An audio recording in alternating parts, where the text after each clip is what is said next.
Assalamualaikum warahmatullahi wabarakatuh. Perkenalkan, nama saya Rifki Ramadiansyah dari kelas 12 IPA 5, nomor absen 29. Saya di sini akan menjelaskan tentang pelajaran kimia pada materi kimia unsur, lebih tepatnya pada materi gas mulia. Langsung saja kita ke materinya. Materi yang pertama itu adalah pengertian unsur kimia. Yang dimaksud dengan unsur kimia ialah suatu zat kimia yang hanya memiliki satu jenis atom dan tidak bisa dibagi-bagi menjadi bagian yang lebih kecil lagi. Atom merupakan partikel terkecil dari suatu unsur, dan di dalam atom terdiri atas nukleus atau inti atom serta dikelilingi oleh elektron. Inti atom terdiri dari proton dan neutron. Unsur kimia dalam sistem periodik berdasarkan sifatnya, unsur dikelompokkan ke dalam 3 bagian, yaitu yang pertama ada unsur logam, yang kedua ada unsur non-logam, yang ketiga ada semilogam. Sedangkan berdasarkan penemuannya dibagi menjadi 2. Yang pertama ada alami, yang kedua ada buatan. Setelah itu masuk ke materi selanjutnya. Materi selanjutnya yaitu pengelompokan unsur kimia. Unsur kimia dari 118 jenis unsur kimia yang sudah teridentifikasi, dilakukanlah pengelompokan atau klasifikasi terhadap unsur-unsur tersebut. Untuk dapat memudahkan klasifikasi atau pengelompokan, ahli kimia Mendeleev kemudian membuat suatu tabel yang kemudian disebut tabel periodik unsur. Unsur kimia dibagi menjadi beberapa kelompok, yaitu yang pertama ada golongan logam alkalin, yang kedua ada golongan logam alkalin tanah, yang ketiga ada golongan lantanida, yang keempat ada golongan aktinida, yang kelima ada golongan transisi, yang keenam ada golongan halogen, yang ketujuh ada golongan gas mulia. Selanjutnya, sifat-sifat unsur kimia. Unsur kimia pastilah memiliki beberapa sifat. Sifat yang pertama ada sifat atomik. Sifat atomik unsur meliputi energi ionisasi, afinitas elektron, konfigurasi elektron, jari-jari atom, serta keelektronegatifan. Sifat yang kedua adalah sifat fisik. Sifat fisik suatu unsur meliputi bau, warna, kekerasan, kerapatan, titik leleh, titik didih, daya hantar listrik, dan daya hantar panas. 3. Sifat kimia. Sifat kimia pada suatu unsur meliputi tinggi kereaktifan, sifat keasaman, dan daya reduksi dan daya oksidasi. Selanjutnya kita masuk ke manfaat dari unsur kimia. Unsur kimia pastilah memiliki beberapa manfaat. Yang pertama ada unsur karbon. Unsur ini merupakan komponen penyusun dasar dari semua senyawa atau bahan organik. Minyak bumi, batu bara, gas alam, dan bahan bakar juga merupakan senyawa yang disusun oleh atom karbon.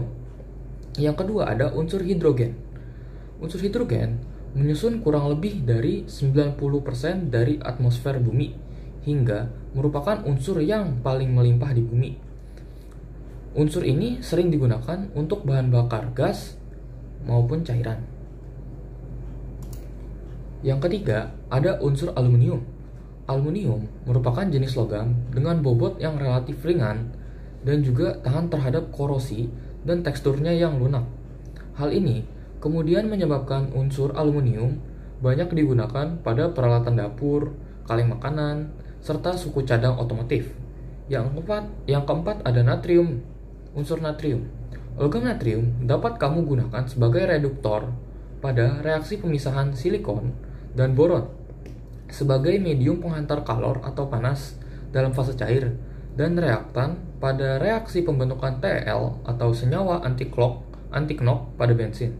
Sedangkan senyawanya misal NaCl dapat digunakan sebagai bumbu masak, larutan infus, dan pengawet makanan. Sekarang barulah kita masuk ke materi gas mulia. Gas mulia adalah unsur-unsur yang berada pada golongan 8A. Hal ini sebagaimana selain berfase gas pada ruang, unsur-unsur ini bersifat sangat stabil atau sukar bereaksi. Pada awalnya, unsur-unsur ini dikenal dengan istilah gas inert karena tidak ada satupun unsur yang bereaksi dengan unsur lain yang membentuk senyawa. Barulah pada tahun 1962, Neil Bartlett, seorang ahli kimia asal Belanda, berhasil mensintesis senyawa xenon XePtF6. Sejak saat itu, berbagai senyawa gas mulia berhasil disintesis. Unsur-unsur gas mulia terdiri dari helium, neon, argon, krypton, xenon, dan radon. Selanjutnya, keberadaan gas mulia. Karena keberadaan dari gas mulia yang stabil, di alam gas mulia dapat ditemukan dalam bentuk monoatomik atau atom tunggal. Unsur-unsur gas mulia, kecuali radon, dapat ditemukan di udara pada atmosfer, meskipun dalam konsentrasi yang sangat kecil. Di antara gas mulia, argon merupakan yang paling banyak terdapat di udara dengan kadar 0,93% dalam udara kering atau bebas uap air. Helium lebih banyak ditemukan dalam gas alam dengan kadar kurang dari 1% daripada dalam udara, yaitu kurang dari 0,00052%. Sementara radon berasal dari peluruhan radioaktif radium dan uranium. Radon juga bersifat radioaktif dan memiliki waktu paro yang relatif pendek, sehingga radon akan kembali meluruh menjadi unsur lainnya. Sekarang kita masuk ke sifat-sifat gas mulia.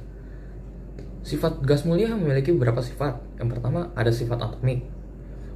Sifat atomik dari gas mulia memiliki konfigurasi elektron valensi yang oktet, yaitu Ns⁻², Np⁻6, kecuali pada He dengan konfigurasi duplet 1s⁻².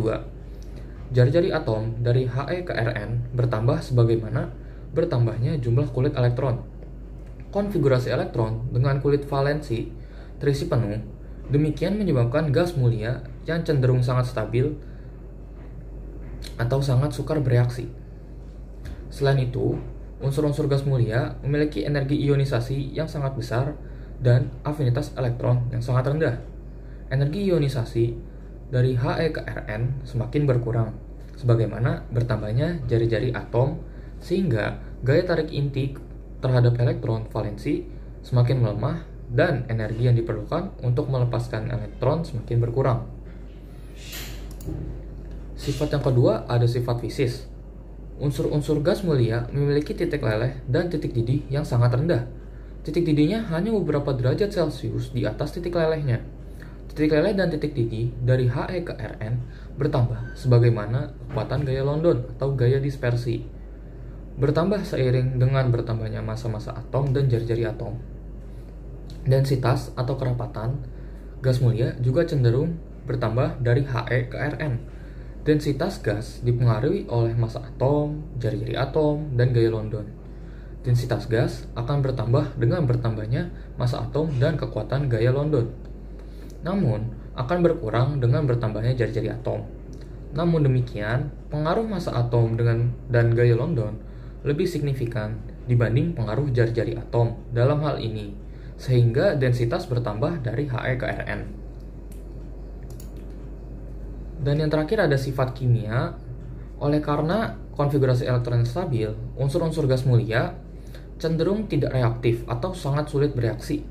Hal ini didukung oleh fakta bahwa di alam, gas mulia selalu ditemukan dalam bentuk monoatomik atau atom tunggal. Namun demikian, para ahli telah berhasil mensintesiskan senyawa gas mulia, yaitu Ar, Kr, Xe, dan Rn. Kereaktifan unsur meningkat dari Ar ke Rn, di mana dalam reaksi fluorin, Rn dapat spontan. Xe memerlukan pemanasan atau penyinaran sinar UV agar reaksi dapat berlangsung, dan Kr hanya bereaksi jika diberi muatan listrik atau sinar X pada suhu yang sangat rendah. Unsur He dan Ne ditemukan tidak mengalami reaksi kimia dan membentuk senyawa. Unsur Ar diketahui bereaksi dengan Hf membentuk senyawa HARF pada suhu 18 Kelvin. Unsur Kr dapat bereaksi dengan F2 membentuk senyawa KrF2 dalam kondisi didinginkan pada suhu minus 196 derajat Celcius dan diberi loncatan muatan listrik atau radiasi sinar X. Unsur Xe dapat bereaksi dengan F2 membentuk 3 senyawa fluorida biner yang berbeda, yaitu XeF2, XeF4, dan XeF6, bergantung pada kondisi reaksi dan jumlah reaktan. Unsur Rn bereaksi secara spontan dengan F2 membentuk senyawa RnF2. Kemudian kita masuk di kegunaan gas mulia dalam kehidupan sehari-hari. Yang pertama ada helium atau He. Helium digunakan sebagai gas pengisi balon udara, menggantikan gas hidrogen karena selain teringat, gas helium juga bersifat inert. Yang kedua ada neon. Neon digunakan untuk lampu reklame. Hal ini sebagaimana gas neon dalam tabung bertekanan rendah akan menghasilkan cahaya merah dengan intensitas tinggi jika diberi tegangan listrik. Yang ketiga ada argon. Argon dikatakan sebagai gas pengisi dalam beberapa jenis bola lampu karena sifatnya yang tidak reaktif sehingga filament wolfram tidak mudah putus. Yang keempat ada krypton atau Kr. Krypton dapat menghasilkan cahaya putih dengan intensitas cahaya tinggi jika diberi muatan listrik, sehingga banyak digunakan pada lampu landasan pesawat dan lampu fotografi berkecepatan tinggi. Yang kelima ada xenon. Xenon digunakan untuk lampu blitz fotografi dan beberapa jenis lampu mobil karena dapat menghasilkan cahaya putih yang sangat terang dan adanya muatan listrik. 6. Radon digunakan. 6 yaitu radon. Radon digunakan dalam radioterapi kanker atau terapi radiasi sebagaimana sifatnya yang radioaktif. Sekian materi dari saya. Terima kasih atas perhatiannya. Wassalamualaikum warahmatullahi wabarakatuh.